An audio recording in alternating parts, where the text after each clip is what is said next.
The warehouse had been abandoned for decades, yet it seemed to breathe. Locals spoke of the place in hushed tones, warning that no one who entered alone ever felt truly alone. They said that the sound of footsteps echoed endlessly, following you wherever you went, even when the hallways were empty. Some claimed the shadows moved independently, stretching toward you, waiting for a misstep. I had heard the stories, of course. A decaying building on the outskirts of town, rusted metal walls, shattered windows, a place where echoes weren't just sound, they were something else entirely. Yet curiosity gnawed at me. One rainy evening, I found myself at the heavy, corroded doors of the warehouse. Rain slicked the cracked concrete floor, and the air smelled of rust, oil, and damp decay. Pushing the doors open, I stepped inside. The darkness swallowed me immediately. My flashlight pierced the shadows, revealing rows of empty storage racks, overturned crates, and machinery long since abandoned. The building groaned with every gust of wind, but that was only the beginning. Then I heard it, a single footstep, crisp against the concrete floor, coming from the far end of the hall. I froze. My own footsteps on the wet floor sounded distant, muffled, but the other one was deliberate, slow, following me. I spun, flashlight cutting through the dark. Nothing. Just the stacks of crates, some leaning at impossible angles. I moved forward cautiously, heartbeat thundering. Another step echoed. And another. Not random, not mechanical, the footsteps were deliberate, matching my pace, always just behind me. I tried stopping, holding my breath. The sound stopped too, only to resume the moment I started moving again. The deeper I went, the colder the air became. Shadows clung to the walls, stretched across the floor, pooling under crates and machinery. My flashlight flickered, revealing shapes that disappeared the moment I tried to focus. It wasn't just the footsteps anymore. Whispers began, low and guttural, curling around the metal beams and echoing through the cavernous space. I turned a corner into a narrow aisle between towering racks of crates. My foot scuffed against something solid. I shined the light down. It was a handprint, smudged and dark on the concrete. The whispering grew louder. Stay with us. The next set of footsteps was closer, lighter, faster. Not human, not entirely. They moved with me, keeping perfect rhythm, yet I could sense no one behind me. I spun around again, flashlight shaking. The shadows in the corners of the rack seemed to writhe, bending toward me. Somewhere in the distance, a chain clattered, metal scraping metal. I froze, the sound echoing and repeating, layering over itself until it felt like the warehouse itself was alive, breathing, watching, tracking me. My mind screamed at me to leave, but the pull, the subtle, hypnotic force that seemed to emanate from the darkness, kept me moving forward. I entered a central hall, the largest space in the warehouse.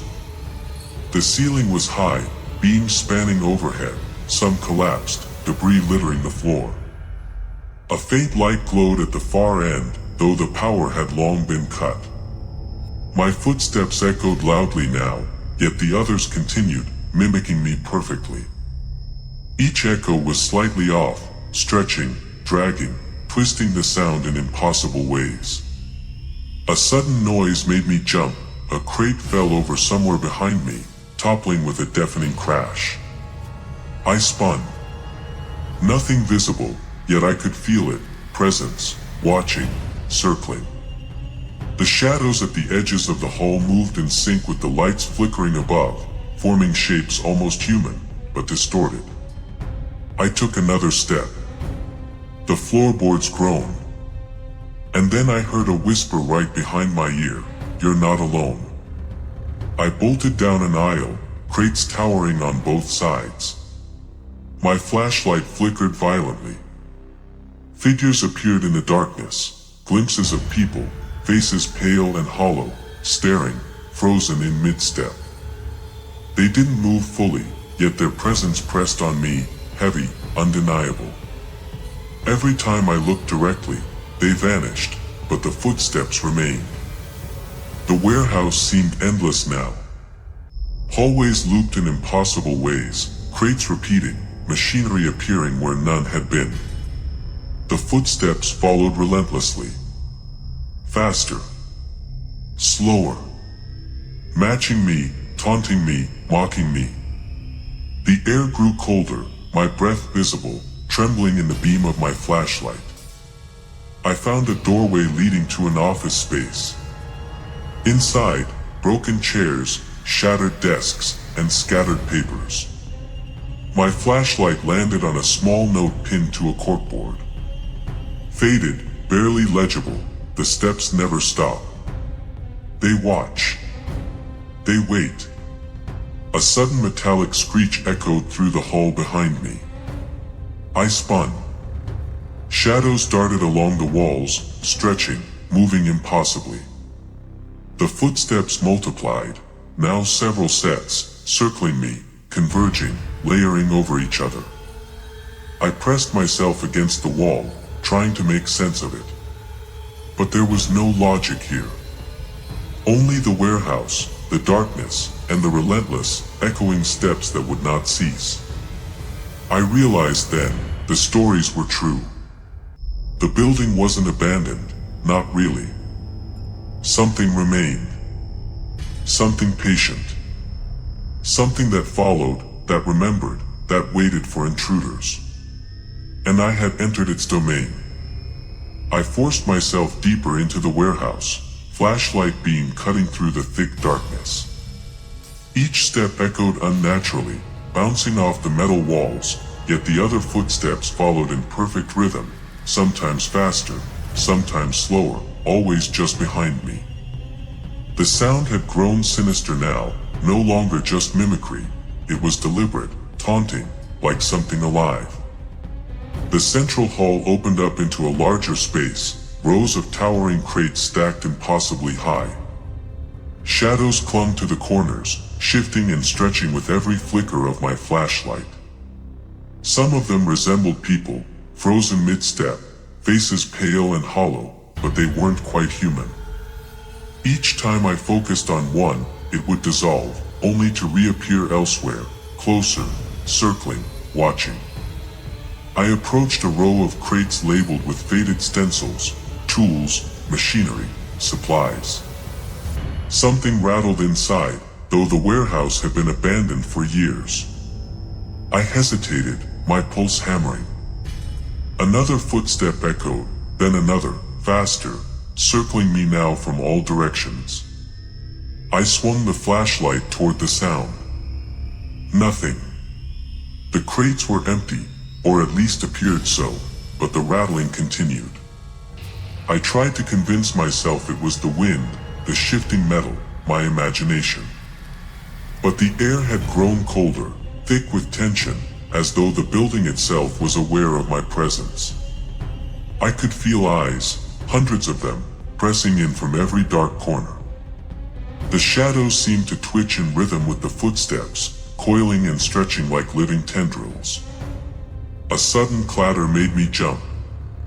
A crate fell over behind me, though I hadn't touched it. The footsteps quickened, merging into a chorus of rapid, heavy steps, echoing from every direction. I turned, shined my flashlight, empty space. Yet I could feel them, circling, converging, closing in. I stumbled into a narrow aisle, the walls of stacked crates on either side seeming to stretch upward, as if the ceiling had risen miles. The shadows followed, creeping along the floor, climbing the sides, reaching for me with elongated, impossible limbs. Whispers joined the footsteps now, low murmurs that seemed to come from inside my head. Stay, join us, you can't leave. Every instinct screamed at me to escape, but the warehouse had grown labyrinthine. Hallways twisted, corners looped back impossibly, and familiar landmarks vanished. My flashlight flickered violently, casting long shadows that danced independently of any light source. I realized that the building itself was alive, bending space, feeding off my fear, guiding me deeper into its grasp. I entered a large storage room, filled with overturned pallets and broken machinery. Shadows pooled at the corners like dark water. The footsteps followed, louder, synchronized, echoing from above and below. I could hear faint whispers of my own name, layered over the heavy, rhythmic tapping.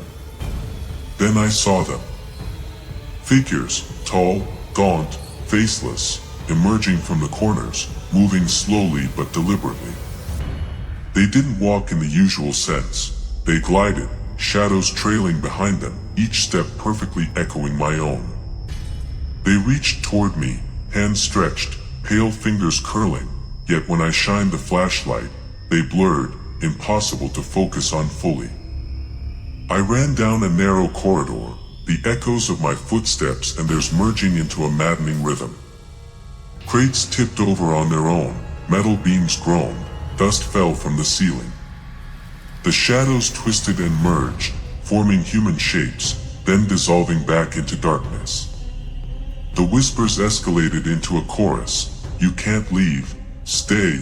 The steps follow, always. I stumbled into the machinery section. Rusted conveyors and broken forklifts jutted out like jagged teeth. The footsteps surrounded me now, rapid and chaotic, bouncing from walls and ceiling. I realized something horrifying. The warehouse didn't just follow you. It copied you. Your steps, your pace, your presence. It fed on them, amplified them, made them part of its own rhythm. A sudden metallic screech from above made me spin. Shadows slid along the beams overhead, descending toward me, their movements synchronized with the echoing footsteps. Panic surged. My flashlight fell, rolling across the floor, illuminating a figure for just a split second, a faceless worker, crouched, moving its head toward me unnaturally. The footsteps intensified, closing in from every side, pressing on me, suffocating me. I backed into a corner, heart hammering, breath ragged. The warehouse was no longer a building, it was a predator, alive, patient, and aware of me. The shadows twisted, the echoes multiplied, and I realized that leaving would not be simple. They would follow. They would never stop. Then, I noticed a stairwell leading to the second level. Desperate, I bolted up the steps, ignoring the groaning metal. Shadows followed, clinging to the edges, reaching, stretching. On the second floor, crates lined narrow hallways.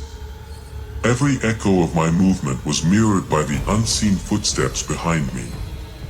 The air had grown icy, each breath visible, each heartbeat a drumbeat in the dark symphony of the warehouse. I stumbled into what had once been an office. Broken chairs, shattered desks, scattered papers, all blank, yet somehow alive with shadowy outlines moving across them. The footsteps grew louder, circling the room. I pressed myself against a wall, trying to catch my breath. And then, a whisper, so close it felt like it came from inside my skull. You belong to the steps, always. I realized I couldn't stop. I couldn't pause. The warehouse would close in, the shadows would envelop me, and the footsteps would never leave. Every attempt to turn back, every hesitation, made the following echoes stronger, heavier, more insistent. I had to move forward, or risk being absorbed completely. With no other choice, I sprinted toward a distant door that I hoped led outside. The hallway seemed endless, folding over itself, shadows reaching from above, below, and all sides.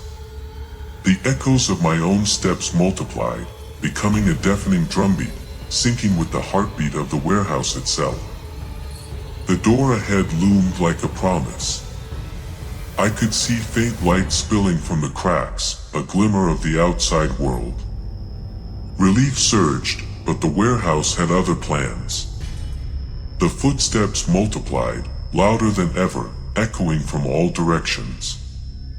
They weren't just behind me now, they were above, below, inside the walls, inside me.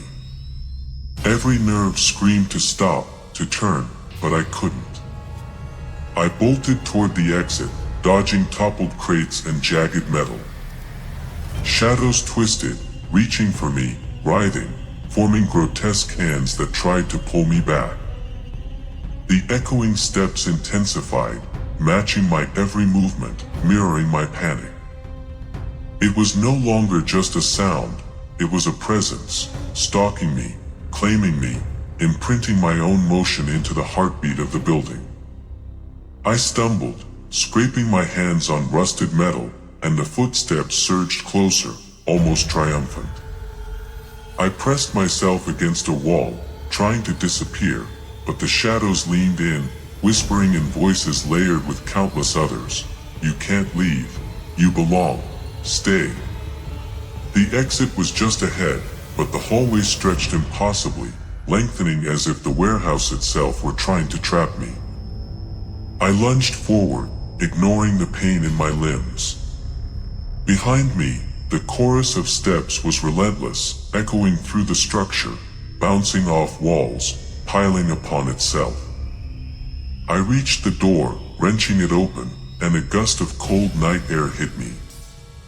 I spilled outside, rolling onto the cracked concrete, gasping, chest burning, heart hammering. The warehouse loomed behind me, silent, still, yet somehow alive. The echoes of footsteps had stopped, or so I thought. Even in the open night, faint whispers floated from the building, carried on the wind. We remember, we follow, you can't escape. I scrambled to my feet, bleeding, shaking, but alive. The warehouse had let me leave, yet I could feel it imprinted on my mind, marking me, reminding me that it would never truly release its hold. I didn't look back as I ran through the streets, the light of the distant town guiding me to safety.